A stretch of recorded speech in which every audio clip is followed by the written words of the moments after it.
can no longer sit back and allow zombie takeout infiltration, zombie takeout indoctrination, zombie takeout subversion, and the international zombie takeout conspiracy to sap and impurify all of our precious bodily fluids.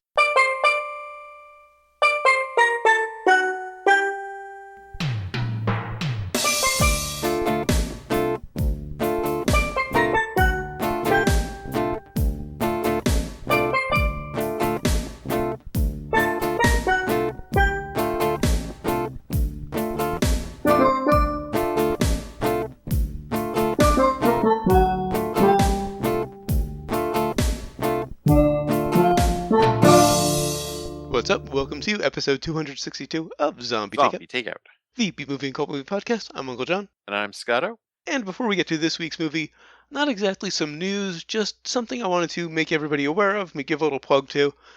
There is a Kickstarter campaign to revive a series that we both were big fans of back in the 90s. Of course. And actually, when we started Zombie Takeout, you were concerned that it would turn into a pale imitation of this show. I was worried that was going to be our fate. We were going to be the guys stuck watching terrible movies. Yeah. Of course, I'm talking about Mystery Science Theater 3000, MST3K for short, or as I like to call it, Misty. Joel Hodgson started a Kickstarter campaign to revive the show. He needs $2 million to get 3 episodes done, and it's a sliding scale up to about $5 million to get 12 episodes, a full season done. At last check, it was just shy of $1.3 million, and that was after 36 hours. I checked it at 11 tonight, and I went back and checked Facebook to see when he first posted about it, and it was 11:04 a.m. yesterday. I still don't understand how a network just hasn't coughed it up, you know? It was canceled 15 years ago.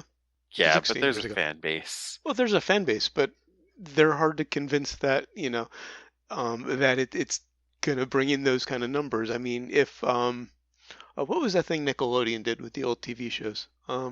TV Land. If that was still a thing, maybe they'd buy it. I think it is, isn't it? It might be. I don't know. I don't watch TV. Isn't that like where Betty White's show is? And okay. I think Jim Gaffigan's might be on there too. Okay. So they aren't necessarily going for that old of an audience. Oh, they're going for a pretty wide variety of an audience. So okay. I could see them, since they're doing new shows, they could totally take this and revive it back. Yeah, but oh well. But apparently that's been an avenue he's attempted, and then nobody's done it. So if he gets a full season crowdfunded, they'll see there really is an audience, and hopefully buy a season. Well, that's who canceled them. Well, I know, but Syfy itself could just bring it back. Yeah. But whatever gets us new episodes. Yeah, exactly. I should point out that it's just Joel Hodgson. Mike Nelson has flat out said that he's not involved. He's basically said he enjoyed his time on the show, but he was a hired gun, and so he doesn't really have the emotional attachment. And he's happy with Cinematic Titanic. Mary Jo Pehl, who played Pearl Forrester, retweeted Joel's initial tweet about the Kickstarter, but hasn't said anything else. And Trace Ballou, Frank Conniff, and the other two in riff tracks, Kevin Murphy and Bill Corbett, haven't said anything. I know Trace Ballou and Frank Conniff are on tour now, riffing on movies, so they're probably sticking with their thing. And Mike Nelson made it very clear that he was happy with riff tracks, so I'm guessing the other two are too. So those two groups are going to stay separate, and Joel's just coming back into the fray. The poster had a couple of silhouettes. One said Future Mad, the other said Future Host. So he's not even going to be hosting. I'm assuming he's showrunner, producer, hopefully writer. Oh, he'll probably have some sort of cameo. Yeah, he'll probably pop up now and then. But he might be the guy who's now, on the other end of the comm set. Well, no, it said Future Mad too, Future Mad Scientist. So okay. He might pop up in the lab now and then. I would love to see Joel as the Mad. That would be just kind of the perfect full circle. I think that's what would make sense. Now he's doing it to somebody else. Yeah, and as Joel Robinson, that would be beautiful. Maybe he'll have a change of heart on that. Anyway, the link will be on our social networks and of course in the post for this episode. On to this week's movie, which is from 1964, Dr. Strangelove, or How I Learned to Stop Worrying and Love the Bomb. Had to read it that time. And of course, that brings us to the impromptu plot summary, sponsored by Conspiracy Theories, proving Occam's razor for over 50 years. And also brought to you by Mutually Assured Destruction. It's only a good deterrent if it's not a secret. Mm-hmm. So, we have someone who's just gone mad. Mm-hmm. He he's called out to well, apparently we had a system of bombers. I'm not sure how accurate that was about having the bombers constantly in flight like that. Mm-hmm. Though I did like the refueling shot at the beginning. Yes, they had these bombers out. They were always 2 hours away from crucial targets in the Soviet Union. This is, of course, early '60s, Cold War era. We were just what a year away, a year after we really almost did blow each other up. Yeah, yeah. Was that Um, 63? I think it Okay, so it was. was It was just before Kennedy was assassinated. right. It was either 62 or 63. I think it was 63 though, and right. And this was probably made, That year. yeah, before May have been the made while that was assassination. going on, because this is a movie that probably took a while to make. And so we have this madman who just gives uh, the code to the bombers that well, they were under attack and it's time for you guys to go and take out your targets. Mm-hmm. Keep radio silence until you get this special code and go at it. He's also, of course, put his base on lockdown so people can't get to them to convince them that they are not under attack. And well, there's one person that, of course, figures it out when he listens to his radio and still hears regular broadcasts because he doesn't just blindly follow orders. He just wants to check for himself what's going on out there. And that's when he finds out, of course, his CO has gone mad and he's trying to convince him that, well, just give him the codes to end this.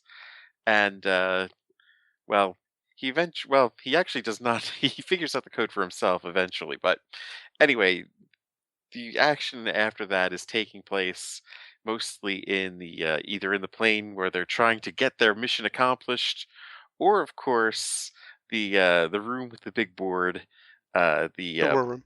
the war room for the Defense Department, where the president is trying to wade through this problem and try to avert a total destruction of the entire human race because the Soviets had built a doomsday machine or had a doomsday machine that would automatically respond to any sort of nuclear attack. And well, like I said, they do figure out the code after some terrible gunfight, and they call almost all the planes back. Yeah. One had the communication system destroyed. Except for one that, yes, had their communication system destroyed. So they go fight to get to their target, and hilarity ensues. Well, I guess that is the one thing about this. What I just described is a comedy. Is actually a comedy. Yeah. You would think what I just described was this grim, serious, ass-kicking combat movie, a precursor to Red Dawn, and no, it was. Well, it does have those elements, actually. Oh, of course. It's directed by Stanley Kubrick, so it is very much a Kubrick film. In fact, at the beginning, the opening credits very much reminded me of 2001. You've got these, almost balletic shots of these planes with this very soft music. Incidentally, it should be mentioned that Peter Sellers plays 3 roles in the film. Of course, yes. The RAF captain, I think he was, who found the radio. Right. The president and Dr. Strangelove, the titular doctor. Now, I was wondering about. I'm trying to remember how far into it, where I was like, did he really need to play the president as well?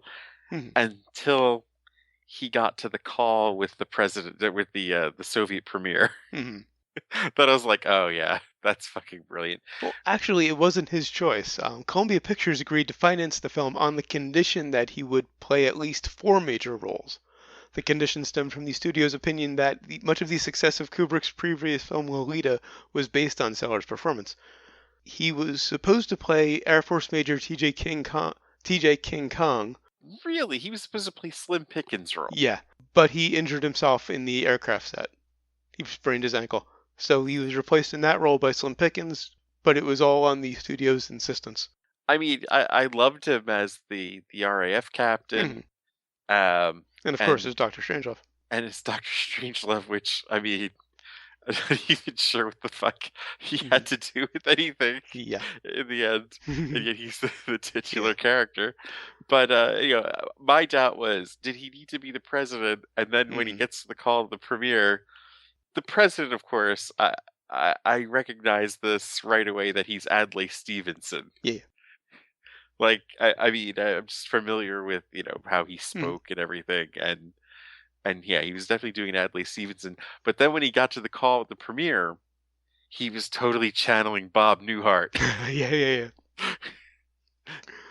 Incidentally, Sellers improvised most of his lines. It's Peter Sellers, so that's kind of expected.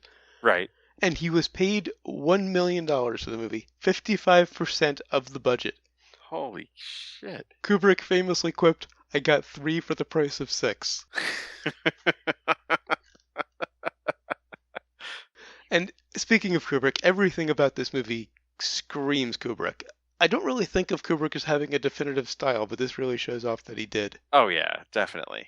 And this is before, 2001. Yeah, that was 69. Yeah. Clockwork Orange was even after this, right? Yes, it was. Yeah. I don't remember the year, even though you reviewed I think it was early 70s. I think so, yeah. Now, when he finds the radio, the captain, whose name is completely escaping me right now, he brings it to Colonel Ripper, who is the lunatic who started everything. Yes. And he mentions that all radios have to be confiscated from the public. What would they do in the age of the internet about that?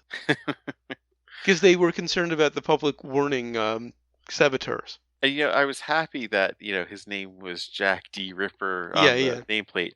But then, when they actually said it out loud, then it was kind of like, oh, I wish they just kept that as a sight gag. Mm-hmm. Speaking of names, did you catch the president's name? Merkin Muffley? Yeah, I caught it toward the end of the film.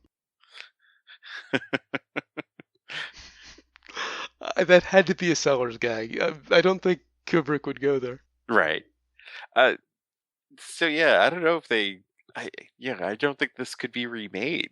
That's a good question. Like you're saying about the internet, in the age of the internet.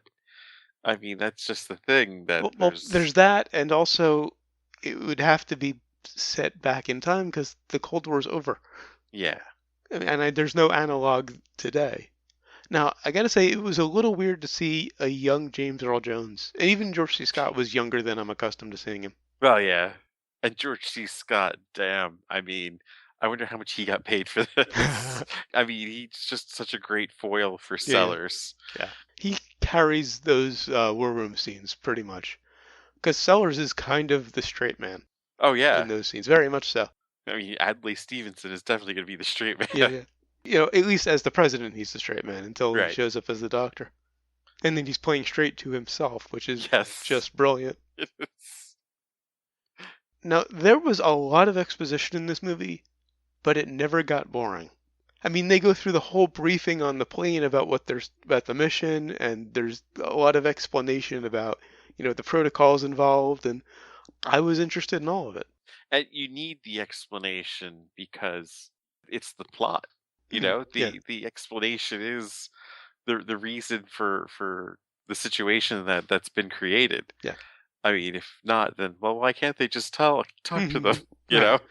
But they managed to throw in all of that exposition without it getting boring. It's kind of amazing.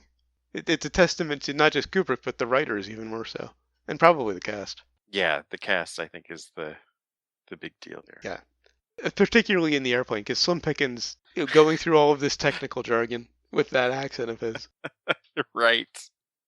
So yeah, I wonder if Sellers was going to play a Southerner.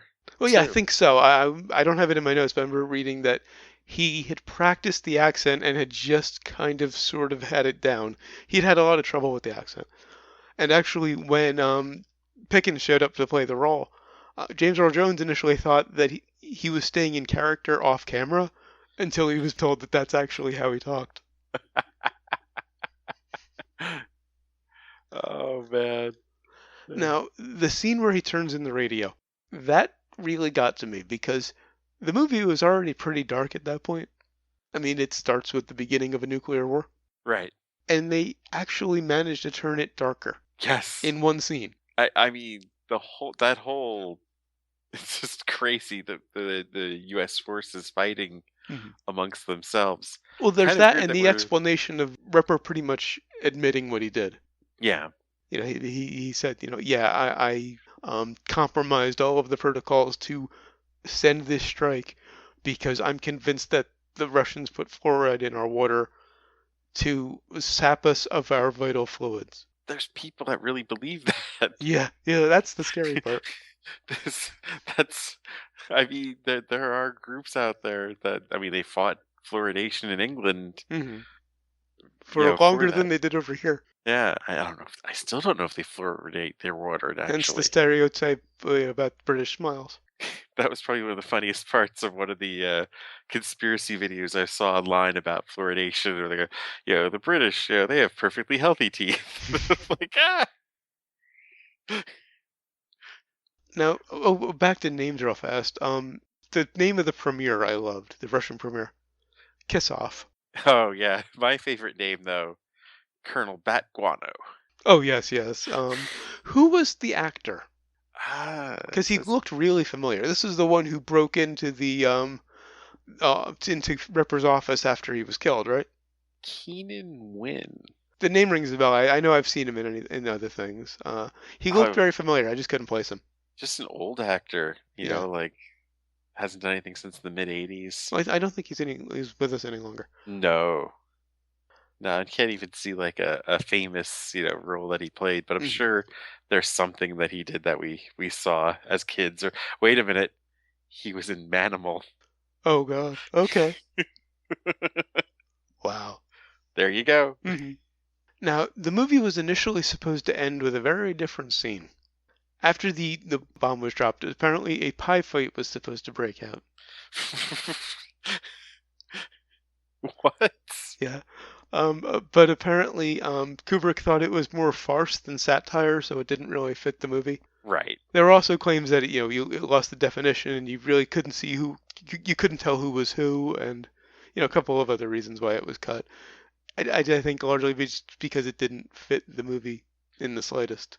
No. I mean, ending with them bickering about who's going to, populate the tunnel Hmm.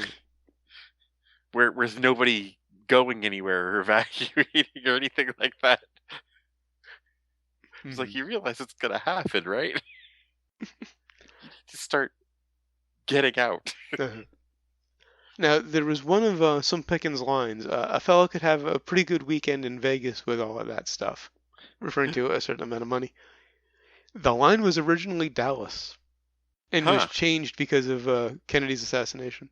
Oh, really? So, yeah, I wondered, like, if this came out before or after the assassination. So they must have been making this while it happened. So it was Hmm. late '64. Yeah.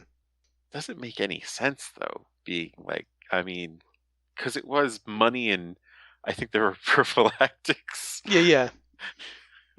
Like, why? How would you use one of those things to assassinate the president? Well, no, it just referencing Dallas was So Dallas is taboo. just city non grata, Yeah, because that's where he was shot. right? If only the football team followed suit. Anyway, what were Now, I you do gonna have a say? couple of minor little complaints. I think Sellers' American accent was a little iffy. His British accent poked out a little here and there. But my other, and this is kind of a little more serious, and this might just be because I knew it was going to happen. The classic, infamous riding the bomb scene that has been, you know, parodied I don't know how many times. How Rush parodied it in one of their John, videos. spoilers. Yeah, this is like Luke, I'm your father. It's if you don't know that. But yeah, it is one of my favorite Yeah. scenes all time. But it's a little telegraphed because he gets up and straddles the bomb to fix a bit of wiring. And again, maybe just because I knew it was coming, I'm thinking, yeah, here it goes. Right. And maybe if you haven't seen the film, it's not going to come off as telegraphed. I don't know. I remember the first time seeing this, not expecting that at all. Okay. Just like, holy shit. I'm like, and then of course after it's going, you're kind of like, yeah, that is the way to go out in that situation, isn't Yeah, it? yeah, yeah. Who the fuck wants to be on the border area where the fallout kind of hits you and then you have to live the next like Yeah. 4 or 5 years falling apart? Hmm. Just ride that bomb. Or down in a mine, which was the plan that Strangelove put forward. Right. Become the mole people. And I loved how he points out, what the population ratio has to be, 10 women to every man. And immediately, Scott's character and the Russian, not the premier, but the ambassador, I guess, were right on board. Right. Which, of course, points out the fact that speaking of female ratio, there's like one woman in this entire film. You're right, and she was pretty much eye candy. She was, well, she was just showing that the general had a mistress, Yeah, yeah. or secretary slash mistress. She had one scene and she was in her underwear the entire time. Yeah.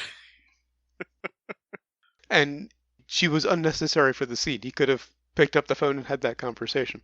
She was literally crowbarred in for the eye candy. Well, and that he wasn't going to take the phone call. Oh, yeah, yeah, true.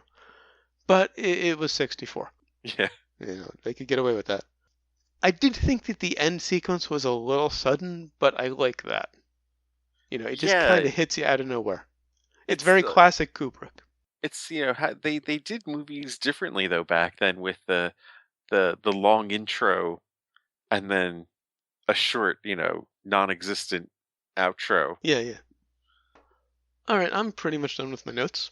Yeah, there really isn't much. I mean, it's very straightforward. You can't Yeah. really And I mean, can't give the entire movie away. and this is a love fest, so I mean, Yeah. we don't want to gush too much.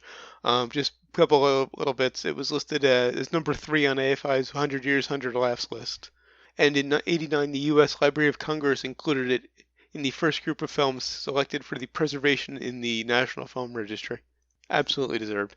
On to sequels and remakes because this is either going to make you very happy or very upset. Are you familiar with the remake situation? No. Oh no. Why? In '95, Kubrick enlisted Terry Southern, one of the screenwriters on the original, to script a sequel titled Son of Strangelove. I don't know how they're pulling it, how they would have pulled a sequel out of this. Kubrick had Terry Gilliam in mind to direct. Wow. The script was never completed, but index cards laying out the story's basic structure were found among Southern's papers after his death in October of '95. It was set largely in underground bunkers, where Strangelove had taken refuge with a group of women. In 2013, Gilliam commented, "I was told after Kubrick died by someone who had been dealing with him that he had been interested in trying to do another Strangelove with me directing. I never knew about it until after he died, but would have loved to." Huh. And Gilliam has his Don Quixote Well, true, thing that he's trying to get done. but a Strangelove movie directed by Gilliam. He's the only person I could see doing something like this. Yeah, yeah. And a sequel isn't bad. An Actually, outright that works. Actually, that could have been a right. lot of fun. An out and out remake though would have been hideous. Particularly if it was made with when Sellers was still with us, so you didn't have to Yeah. recast Strangelove. I don't know who would play Yeah. Strangelove. Well, to do a remake, just to move on to the remake portion of this, you'd need to set it back during the Cold War. You couldn't modernize the setting because we don't have anything of that nature now. There's no analog today. Right. So it would have to be a period piece. Hmm. Who could do the Strangelove part? Who can play multiple roles like that? I hate I to say it. guess I guess if you did do a sequel or a remake, you would have to have one guy playing, the three roles. I can actually easily think of a writer and director. Charlie Kaufman writing it, Yeah. Spike Jonze directing and bring him back No. from No, not no. Jones, really? Oh, Spike Jones. I thought you said Lee. No, Jones. Spike Jones. Bring him Okay, back. Spike Jones. The Okay, the yeah. pair that did being John Malkovich. Bring them back together for this. I can see that working. John Malkovich's Doctor Strangelove. Malkovich and all, though, that's way better than where I was going to go, and I can see him playing all three roles. I was going to pick someone who I really would hate to see in the roles for multiple reasons, but I can see Carrey doing it, Jim Carrey. I was thinking either him or Will Ferrell at first, but Could Will Ferrell play the president? Can he do straight? I've never seen him play straight. No, I have. yes, Stranger Than Stranger Than Fiction. Fiction. Right. Yes, very good movie. He can Yeah. do straight. So that would work. Um, for Scott's character, I can't think of his name for some reason. Um, Willem Dafoe. Oh my God, that's a great one. That's a great call. And again, Malkovich would work. Actually, I don't know. All due respect to Malkovich, he's always kind of the same guy. He'd be like Slarty Bartfest. Yeah. It's Doctor Strangelove. I see him more as the president. I could see him playing the multiple roles. Yeah, I don't know if I could see him playing. Well, yeah, he could do weird. That's kind of Yes. his shtick. Um, Yes. I'm kind of thinking Farrell. I don't like Farrell normally, but I think he fits it. Because I mean, the Pink Panther movies were a disaster. The Mm, remake of those. yeah, true. You'd need the right people on board, and you don't do it as a cash grab. You need, that's why I said Kaufman and Jones, Yeah, but I or mean, even maybe Vaughn. Be interesting. hmm. He'd give it a little more weight. And I don't think Lionel Mandrake, the RAF captain, survived. What happened to him at the end? He was just kind of They dragged never out of the said. office. Yeah, well, he made his phone call and he got through, Right. and after that, his character was done. Right. Yeah. Yeah. Oh, who plays Guano, Bat Guano. I guess yeah, you have Lionel Mandrake and Bat Guano survive. Oh, I'm thinking remake, not sequel, but okay. If you do a sequel and have the two survive somewhere, that could be a great thing too, Oh because the two of yeah. them bickering back and forth. Oh yeah, a sequel after the Fallout, yeah. Yeah, That could be really fun. I guess the whole War Room group would be together to some extent, at least the interesting ones. yeah. Um, what would be really interesting is what happens to the rest of the crew on the plane. Oh, I think they're. Oh, you know what? Yeah, I don't know if they'd be gone. James Earl Jones reprised his role.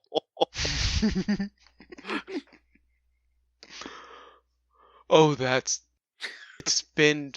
Could you do a sequel 50 years later? That's a possibility. I mean, you'd have to kill off some characters because they wouldn't have made it another 50 years. But obviously, the most of the crew of the plane would make it that long. One of them obviously has. Is Slim Pickens still around? I don't think so. Well, at least one of them is still around, and they were all young enough to possibly be still around. The president's gone. Possibly his son is now president. If they went into the mine shaft. Yeah, Pickens passed in '83. Okay. I mean, you get Doctor Strange living Blazing Saddles to your credits. You Yeah. can, All right, on the brains. on the brains. This is a damn near perfect movie. Like I said, I have a couple of minor issues with Sellers' American accent and the bomb scene, which probably only seems telegraphed because I knew it was coming. I'm going 5. Uh, I'm going 4.5. It's, I mean, it's a bit, it's a bit weird to see now, but just the balls that it took to make this movie. I mean, these guys risked their. I mean, this is. I mean, think about it. When this was made, and how close this was to the events here, Yeah, right. and then it's not even that far past. The House. Activity, Un-American Activities Committee either. I mean, they could have easily been committing suicide with their careers Oh by yeah. just being attached to this. Mhm. And it's amazing that they all did go on to have careers Yeah. afterwards. Well, Kubrick kind of made a career of pissing people off or Yeah. risking it. But Sellers, I mean, I guess Sellers mostly had a European career Yeah, after yeah. this, and the movies just came over here and played anyway. Mhm. Because I think, the Pink Panther movies were not American made. Right, yeah. And I don't know that they were necessarily successful over here until after the fact. Really? I'm not Oh sure. man. But yeah, even Kubrick never was really huge here True. until maybe The Shining. I don't know about, because it was a bit before my time when they were actually released. But I mean, yeah, we watched those on like cable Oh yeah, they were. over and over I again. remember them being very popular when I was young, but I think that was a bit after they were released. Maybe. I mean, I I don't think know. maybe they took a bit to import Yeah. effectively. All right, so what have we learned? Uh we learned that listen to the radio some more. And I learned that on no account will a kami ever drink water. All right, so until next time, and we'll be reviewing A Knight's Tale, another great one. This will be a lot of fun. Haven't seen this one in a while, but I've always liked it. It has been a while. Yeah, about 10 years or so. Until then, go to zombietakeout.com, check out the album art, the episode description, of course, the episode itself, which you're already listening to. Links to find us on Facebook, Twitter, Google, and YouTube. Links to subscribe via RSS and iTunes. Please leave us a rating or a review on iTunes. We'd really appreciate it. You'll also find the movie list, every movie we've reviewed so far, and every movie we're going to review. Up through, I think we're good until the beginning of December, because of that week off. I was gonna say, I think we only have a couple of movies. We've got A Knight's Tale, and I think maybe one or two after that. No, maybe because we had to cut a few. Actually, I think we're good through the month, come to think Yeah. of it, because we couldn't find Rancid Aluminum, and we never got Pro Wrestlers vs. Zombies. Incidentally, Bruce Sardi was very disappointed by that. I don't blame him. We had to sit through Old Boy remake. Yeah. So I think we're probably good for the rest of the month, and so we'll have to discuss December. Probably take Thanksgiving week off. Well, yeah, first the last week of the month that we're off, and we've got I think 3 weeks in December until we're off for a couple of weeks. Okay, so yeah, we have a movie next week and then a movie in the first week of December. Okay, so we're covered until December, and we'll talk about that. I think I want to do at least a two-parter for Christmas. Oh yeah. You also find the request form. If you've got a movie you'd like to hear us review, please leave it on the request form. We'll get to it eventually. And of course, the recommendations list. There was no doubt from me that Yeah. this was going to end up on the rec list. I thought it was going to take Sharknado 3 out of the top spot, but I'm kind of relieved that it didn't. I kind of like that the top two double fives are Sharknado movies. Of course. You can email us zombietakeout@gmail.com or leave us a voicemail at 414-368-CT01 or for the alphanumerically challenged. You can fluoridate yourself. 414-368-9861. Of course, always remember that you will always be calling from the middle of Milwaukee, and until next time, always remember, never forget, wherever you go in life, there you are. There you are. Do svidania.